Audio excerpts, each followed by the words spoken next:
I picked up my wife's phone to put it on charge, and in that one small, completely normal moment, my entire life collapsed in a way I still haven't fully processed. We've been together for 19 years, married for 13. We grew up together, built a life together, and until a few nights ago, I genuinely believed we were one of those couples that made it. Not perfect, but stable, loyal, and real. We had just had our first child, a 10-month-old daughter who completely changed our lives. Like any new parents, the past year had been exhausting. Sleepless nights, constant stress, adjusting to a completely new routine. My wife stayed home with the baby while I worked full-time, and I knew she had it harder during the day. I tried to help as much as I could when I got home, but I'll admit she still carried most of the load. Even then, nothing ever made me think she was capable of betraying me. What makes this worse is that this isn't just about her. It's about people I trusted deeply. We had another couple we were incredibly close to. We'd known them for almost 9 years. Vacations together, dinners, birthdays, everything. Their son is about 1.5 years old, and we always joked that our kids would grow up like siblings. I thought of the guy as my brother. I trusted him without question. Our wives were close too. At one point, we even talked about making them our daughter's godparents. Looking back now, that part makes me feel sick. My wife and this guy both play volleyball competitively. It's something they've shared for years. They'd practice 3 times a week at different gyms. Sometimes he'd pick her up, sometimes she'd go to him. I never thought twice about it, not once. I encouraged it, actually. Volleyball was her outlet, her way of dealing with stress, especially after pregnancy. That's what trust looks like. You don't question normal things. And maybe that's exactly why I never saw this coming. A few nights ago, we were lying in bed like usual. She fell asleep with her phone still in her hand. It was nothing unusual, something she's done 100 times before. I picked it up gently so I wouldn't wake her, just to put it on the charger. That's when I saw the notification. It was a message from him. At first, there was no alarm, no suspicion, just a normal glance. Then I noticed the content of the message. There were hearts, kisses, and words that didn't belong in a conversation between friends. I felt this immediate wave of confusion, like my brain refused to process what I was seeing. For a split second, I actually convinced myself there had to be some kind of misunderstanding. So I opened the chat, and within seconds, everything I thought I knew about my life was gone. This wasn't flirting. This wasn't a joke taken too far. This wasn't a one-time mistake.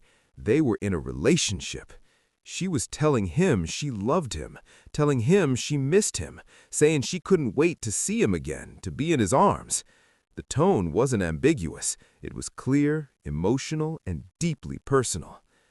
I started scrolling, even though part of me didn't want to. Every message I read made it worse.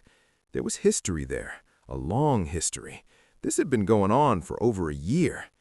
Then, I saw something that completely changed the way I understood everything. Apparently, he had feelings for her from the very beginning, for 9 years. Since the day we met them. 9 years. All those dinners, all those trips, all those moments I thought were genuine. He had been carrying feelings from my wife the entire time, and I never saw it. I trusted him. I brought him into my home. I let him into my life, into my family, into my inner circle. And all that time, something was building behind my back. I don't even know how long I was looking at those messages before I physically couldn't take it anymore. My chest felt tight. My stomach turned. I genuinely thought I was going to throw up. So I stopped. I put the phone down exactly where I found it, lay back in bed, and stared at the ceiling. She was right next to me, sleeping peacefully, completely unaware that her entire world was about to change. And I just lay there, trying to process how everything could fall apart so quietly, so suddenly, without any warning. I didn't sleep that night. I didn't sleep the nights after either, Because once you see something like that, it doesn't leave you. It replays in your head over and over again. Every word, every message, every detail. And then, my thoughts went somewhere darker. I started thinking about the timeline. Our daughter is 10 months old. Their relationship, from what I saw in the messages, started around a year and a half ago. That overlap hit me like a punch to the chest. We were actively trying to have a baby during that time, and suddenly a thought entered my mind that I couldn't ignore. What if she's not mine? That question alone was enough to break me in a completely different way. It wasn't just about betrayal anymore. It was about identity, about fatherhood, about reality itself. The next day, I ordered a DNA test. I didn't want to, but I had to, because not knowing would destroy me as much as knowing. At the same time, I kept thinking about what I should do next. Part of me wanted to confront her immediately, wake her up right there and demand answers. Part of me wanted to pretend I never saw anything. Part of me wanted to try to fix it, to understand why this happened, to somehow save what we had. And another part of me wanted to burn everything to the ground. I didn't recognize myself in those thoughts. I've never been an angry or impulsive person, but this situation pushed me into a mental place where I felt completely unstable. Every time I looked at her, I felt disgust. Every time I looked at my daughter, I felt this overwhelming sadness, because she didn't choose any of this, and yet her life would be shaped by it. A few days passed like this, and I still hadn't confronted her. Instead, I made a decision that I'm not proud of, but at the time felt necessary. I decided to find out everything. One night, after she fell asleep again, I took her phone and accessed the same chat. This time, instead of just reading bits and pieces, I exported the entire conversation history. Every message, every exchange, everything they had said to each other.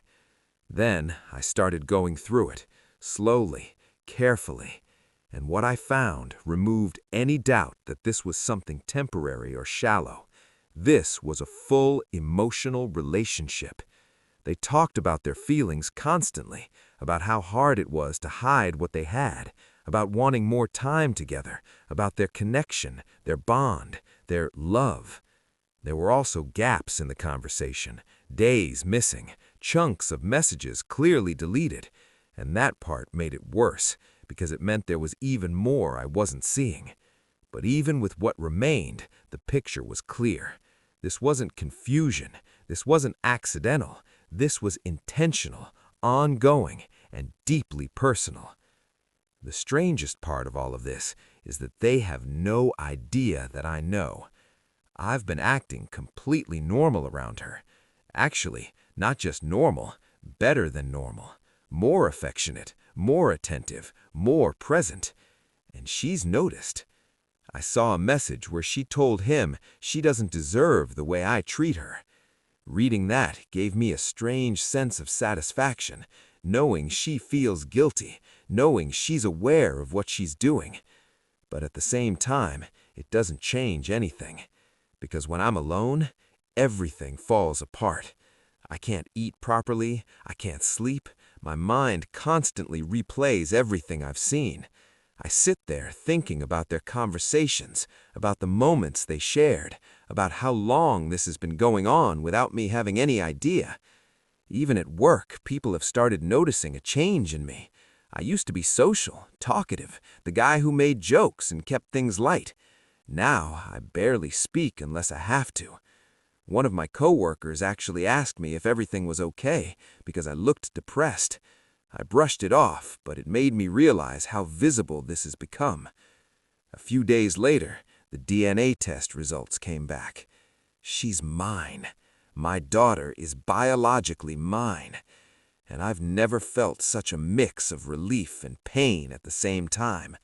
Relief because that fear was gone. Pain because now I had no distraction, no uncertainty left to focus on.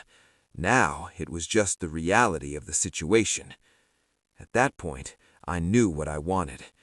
I wanted a divorce. There was no coming back from me from this. No rebuilding, no pretending it didn't happen. But knowing what you want and actually doing it are two completely different things. You don't just walk away from 20 years overnight. So instead of acting immediately, I started preparing. I wanted clarity. I wanted control. I wanted to understand exactly what I was dealing with before making any move. That's when I decided to hire a private investigator. I needed to know how far this had gone in real life, beyond messages. Over the course of 3 days, each about 4 hours long, I spent around $2,000 tracking them. What I got back was both expected and disappointing. Videos of them holding hands, sitting in his car, talking for hours.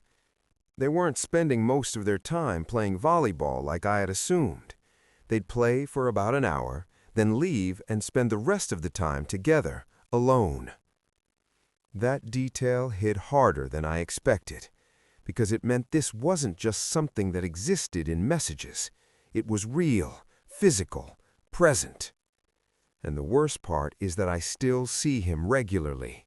We still hang out, we still talk, we still act like everything is normal. And I have to stand there, look him in the eye, and pretend I don't know anything.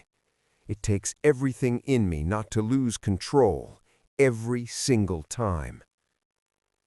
At the same time, I started looking into legal options, and that introduced another layer of frustration. Because no matter what she did, no matter how much she betrayed me, the system doesn't really account for that. Everything gets split. The house, the money, the assets, things I spent years building. And there's a possibility I'll still have to support her financially after all of this.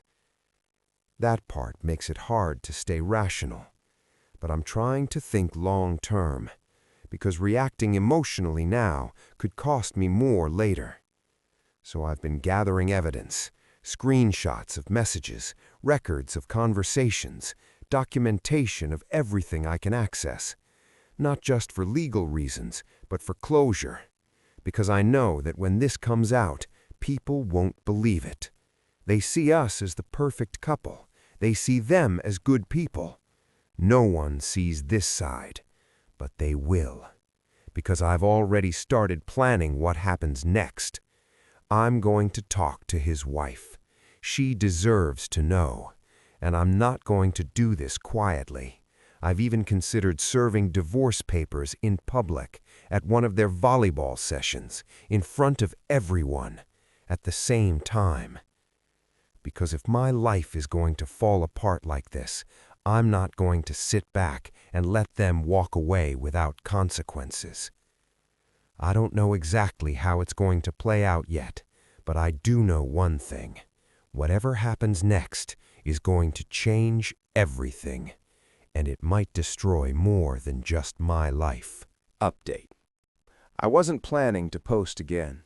After everything I shared last time, I honestly thought I would just handle things privately and move on with my life. But I ended up reading through a lot of the comments, messages, and support people sent me, and it made me realize something. A lot of you were invested in what happened next, not just out of curiosity, but because you understood what I was going through. So this is the final update, and I'm going to tell you exactly how everything played out. After my last post, I had already made up my mind. I wasn't going to stay. There was no version of reality where I could look at her the same way again. But I also knew one thing very clearly. I wasn't going to react emotionally. I had already spent weeks watching, gathering, understanding. I wasn't about to throw that away by confronting her in anger and losing control of the situation. If I was going to end this, I was going to end it on my terms. The first step was legal. I met with 3 different lawyers before choosing one. I needed someone who was practical, not just sympathetic. Someone who understood that I wanted a clean exit, but also wanted to protect myself as much as possible. And here's the reality they all confirmed. It didn't matter that she cheated. Legally, it changes almost nothing. That part was hard to accept, but it also forced me to shift my mindset. This wasn't about winning legally. This was about executing cleanly and moving forward. So I focused on what I could control: documentation, financial clarity, timeline. At the same time, I kept up the act at home. If anything, I got better at it. I stayed calm. I stayed present. I played the role of the same husband I had always been. And the strange part is, she started becoming more emotional, more affectionate, more attentive, almost like she was trying to compensate for something. I saw messages where she told him she felt guilty, that she didn't deserve me, that she was confused.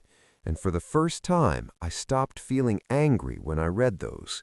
I just felt detached, because guilt doesn't undo betrayal. About a week later, I made my first real move. I reached out to his wife. Not impulsively, not emotionally. I planned it. I asked her if we could meet in person, privately, without telling anyone else. She agreed, probably thinking it was something casual. It wasn't. I still remember that conversation clearly. We met at a quiet cafe. She was relaxed, smiling, completely unaware of what was about to happen. And for a moment, I almost hesitated, because I knew that after this, her life would change too. But she deserved to know. So I told her everything. Not aggressively, not dramatically, just calmly. Then I showed her the proof, the messages, the timeline, the evidence, and I watched her expression change. Confusion, disbelief, then realization, then silence. She didn't cry immediately. She just sat there, staring at the screen, processing. Then she asked me one question: how long? When I told her, she just nodded slowly, and then the tears came. That moment stayed with me, because for the first time, I wasn't the only one carrying this. The truth was out. We didn't make any dramatic plans together. No revenge coordination, no emotional reactions. Just one agreement. We were both going to handle this properly, and we were both going to confront them. The next step was timing. I wanted control over when and how everything happened, so I picked a day, a volleyball day. That day felt unreal from the moment it started. I woke up, got ready, went through my routine like everything was normal. She had no idea. We even had breakfast together, talked about random things, our daughter, plans for the week. Looking back, that might have been the hardest part, pretending everything was fine while knowing what was coming. That evening, we went to the gym where they usually played. Everything looked normal. They were there, talking, laughing, acting like nothing was wrong. At one point, I stepped outside and called my lawyer, just to confirm everything was ready. It was. Then I went back in, and I waited. I didn't want to create a scene during the game, so I waited until they finished, until everyone was relaxed, distracted, off guard. That's when I walked over. Both of them were standing together, talking, smiling, like they always did, and for a second I just looked at them, not with anger, not with rage, just clarity. Then I said his name. They both turned, and immediately something shifted. Maybe it was my tone, maybe it was my expression, but they knew something was wrong. I didn't raise my voice, I didn't insult them, I just said one sentence: we need to talk, right now. The room didn't go silent, but it felt like it did. His wife walked in a few seconds later, and the moment he saw her, everything clicked. You could see it on his face, the realization, the panic. My wife looked between us all, confused, and then she looked at me. I handed her the papers. She didn't even take them at first. She just stared at me, then at the envelope, then back at me. "Open it," I said. Her hands were shaking when she finally did, and as she read, everything changed. Her confusion turned into fear, then into realization, then into something else I can't fully describe. He tried to say something. I didn't even let him finish. I looked at him and said, "Don't." His wife stepped forward then. She didn't scream, she didn't create a scene, she just said, "I know." And that was it. No dramatic explosion, no shouting, just silence. Heavy, undeniable silence, because in that moment, everything they built in secret was exposed. I didn't stay. There was nothing left to say. I walked out, got in my car, and for the first time in weeks, I felt calm.